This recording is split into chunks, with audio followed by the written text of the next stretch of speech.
बच्चों, बाल गोविंद भगत पाठ हम पढ़ रहे हैं। ये आपको पहली वीडियो में पता चल गया है। आप 3-4 वीडियो पहले कर चुके हो। उसमें हमने बाल गोविंद भगत के व्यक्तित्व के बारे में या दूसरे में बाल गोविंद भगत की विशेषताओं के बारे में कि बाल गोविंद भगत किसको अपना गुरु मानते थे, साहब मानते थे, किसकी पूजा करते थे, किसके पद गाते थे, ये सब किया था।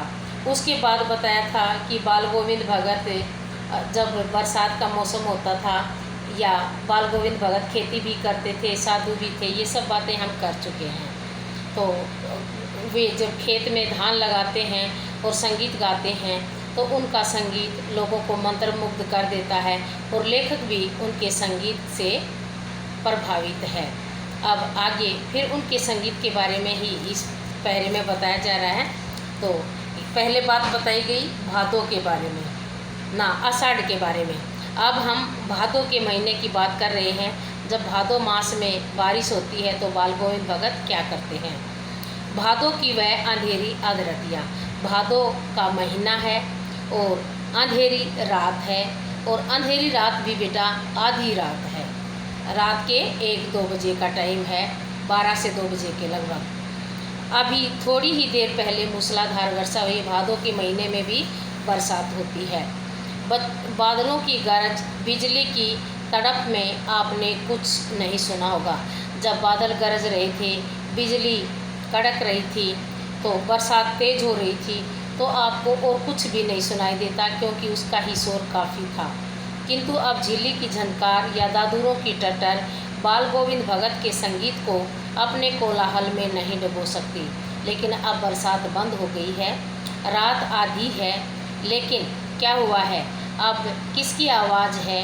जब बरसात के मौसम में आप ध्यान से सुनने की कोशिश करेंगे तो बेटा चिक चिक चिक चिक की आवाज़ या मेंढक टर्राने की आवाज़ आती है। उसी के बारे में बताया गया है। जो मेंढक टर्राते हैं या झिल्ली एक कोई ऐसा ही मेंढक जैसा ही जीव होता है, वो चक चक की आवाज़ करता है। तो ये दोनों ही आवाज़ बरसात के बाद, बरसात के मौसम में सुनने को मिलती हैं। ये आवाज़ बाल गोविंद भगत के संगीत के स्वर को डुबो नहीं सकती।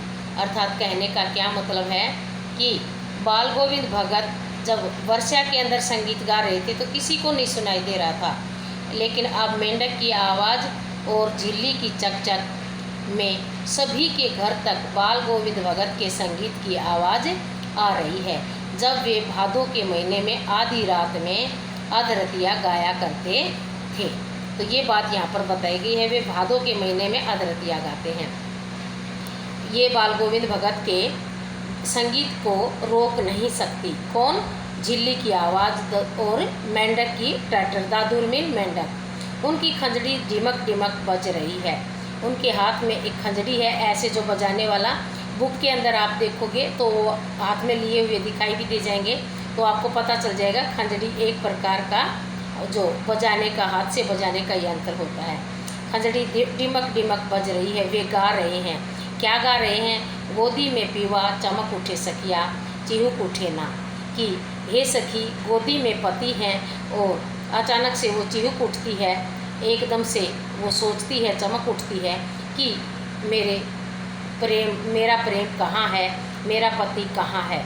बेटा ये बाल गोविंद भगत यहाँ पर पिया किसे कह रहे हैं? ये भगवान को कह रहे हैं कि भगवान जो है हमारी गोदी में होता है, हमारे पास होता है। कहा गया है कि भगवान जो है कण कण में वास करता है, लेकिन हम सोचते हैं कि भगवान कहाँ गया, एकदम से सोचता है वैसे। हाँ, पिया तो गोद में ही है, किंतु वह समझती है वह अकेली है। चमक उठती है, ये चमक उठती है, समझती है तो बाल गोविंद भगत, लेकिन ये औरत जैसी सी बात क्यों हो रही है? इसका मतलब है बेटा बाल गोविंद भगत अपनी आत्मा से कह रहे हैं कि हे आत्मा, तेरे पास ही भगवान है और तू सोचती है कि तू अकेली है। चिहुक उठती है। उसी भरे बादलों वाले भादों की आधी रात में उनका ये गाना अंधेरे में सबको चौंका देता है। बिजली की तरह किसी ने चौंका देता।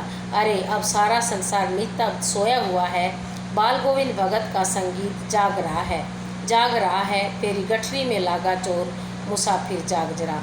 क्या कह रहे हैं बाल गोविंद भगत?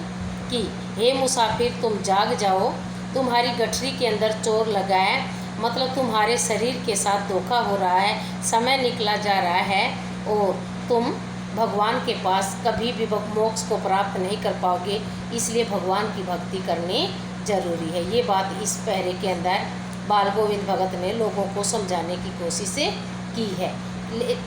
किसके माध्यम से? बाल गोविंद भगत के माध्यम से लेखक ने समझाने की कोशिश की है। तो ठीक है बेटा, ये था एक पहरा। अगला अगली वीडियो में होगा।